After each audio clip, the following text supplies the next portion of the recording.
Hi, and welcome back. This video is part of a follow-up to a couple other videos I did on the Cobra 146 here. I did a recap, and I also did a video where I used this radio to try to get it on frequency by using another radio and separating them by about 12 feet and putting a dummy load on this one, talking into it, and listening to my unit in over here and to see if I could get it on frequency. Well, I did get it in the ballpark and I had some good reports, but the following day I was talking on the radio for quite a while and I probably had 20, 30 contacts, and I was having people telling me that I wasn't high anymore, but I was a little low because I did a pretty good turn on the frequency pot. So anyway, what I did was I took the cover, flipped it upside down, took the cover off, and when I was DXing, I tried to get people that were coming in really strong. Their radios sounded on frequency, and then I asked them, was I on frequency? Now I waited till someone told me, well, no, you sound a little low. So I went and adjusted the pot while I was talking to them until they said I sounded on frequency. And over the course of an hour or two, I just asked quite a few people if it sounded on frequency. And by doing that, I think I was able to tune it pretty much spot on. And that was about probably about 2 days ago. And I've gotten great reports, and everyone is telling me I'm on frequency now. The key here again is you need to be talking to someone you know has a radio on frequency and has a pretty good ear when they're listening to you talk that you're on frequency.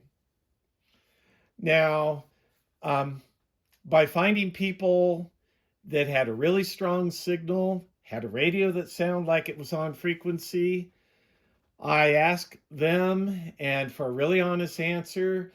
And by doing that enough, I was able to, I think, fine tune it really well. It would have been better if I had someone locally I knew that I could have just said, hey, can you check this for me? And we could have went back and forth. But of course, I wanted to get it done, so I just did it when DXing was really good. I think it works out. I'm getting great reports. Yesterday was phenomenal. I talked to someone in Ireland for the first time. And the day before, I talked to New Zealand, Jamaica, and Mexico City. DXing's been really good the past couple days. Today it's kind of weird. The band is quiet, and then sometimes it's back up. Let's see. As you can hear now, I don't know what's with 38 lately. There's always someone messing up 38. There's someone, what do they call him? The 111 guy. All he says is 1111. Doesn't make sense. There's another guy that plays music. It's crazy. What's the other guy I hear a lot? Playing a duck quacking. I don't get it. But anyway, I've been hanging around 37, 36. I think I made, if I look at my chart over here, my Jamaica call was on channel 37, and North Island, New Zealand was on 36. Ireland was also on 36. So that's, so if you're interested in picking up maybe some other countries, 36 seems to be a popular channel. And the second thing I want to talk about is I had said I had this radio in perfect working condition. But you know what? I went in there again. I wanted to see if I could get this SWR, well, it's not an SWR, the RF meter. It's slightly lifted. The bottom sticks out more than the top. And I thought I'd go in there and see if I could fix that. But it wasn't the correct meter. So what happened is there's a slot cut in there in the board behind the faceplate, and it doesn't quite sit in there flush. It sits in at an angle. So without cutting the board, which I'm not going to do, the circuit board, I'm just going to have to live with this, and I'm fine with that. But anyway, I went in there, put it back together, and then half the channels weren't working again. So anyway, I guess it wasn't, I just didn't get it. I guess it wasn't the soldering point on the board, or maybe that was part of it. But anyway, I went back in again because I remembered looking at it, and behind the faceplate, there is a hidden capacitor that you would never see unless you pull the faceplate off and the board off. So I replaced that capacitor, threw it back together, fired it up, and all was good again.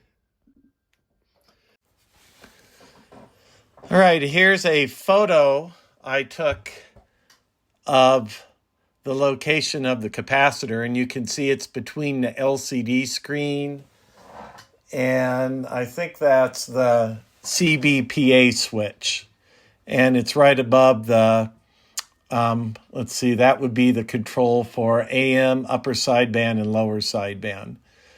So obviously that capacitor controls something on one of the controls there. I'm not really sure what, but whatever it was, I replaced it. Everything worked great after that.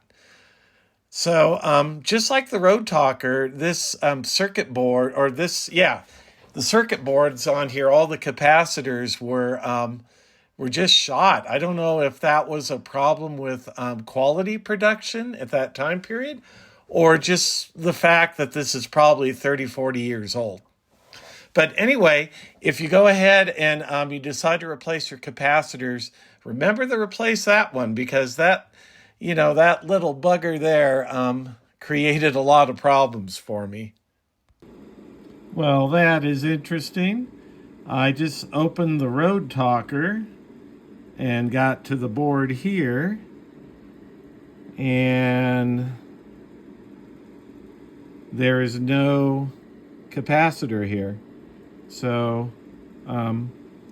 even though they share the same board, they must not share the same board in the front here, or it's just a different revision of the board.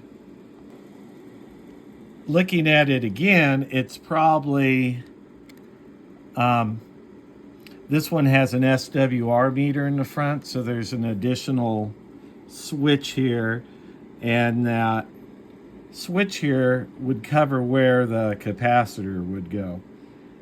So my guess is, I remember on the board on this, there was an extra capacitor, or a couple extra capacitors on this board versus the 146. So my guess is one of those capacitors is on the board. I'm not sure, but anyway, there's not a capacitor here, so that's not the problem. All right, so there you have a couple odds and ends I want to finish up on this radio. This has been a really big work in progress. I have been thinking on eBay, they sell a sticker that goes on here, and it looks pretty good. It almost looks like brushed aluminum. But the trouble is, it's around, I think, $18 for the sticker, but it's over in England where I have to buy it, and it's like another $17, $18 shipping. So if any of you know any local places in the States that make stickers for the radios here that go over, let me know. I'd like to get one to make the faceplate look a little better. So that's it for today. Thank you for watching my videos, all my subscribers. If you're new to my channel, please subscribe. I'd love to have you follow my videos. So that's it for today. Thanks for watching, and I will see you next time.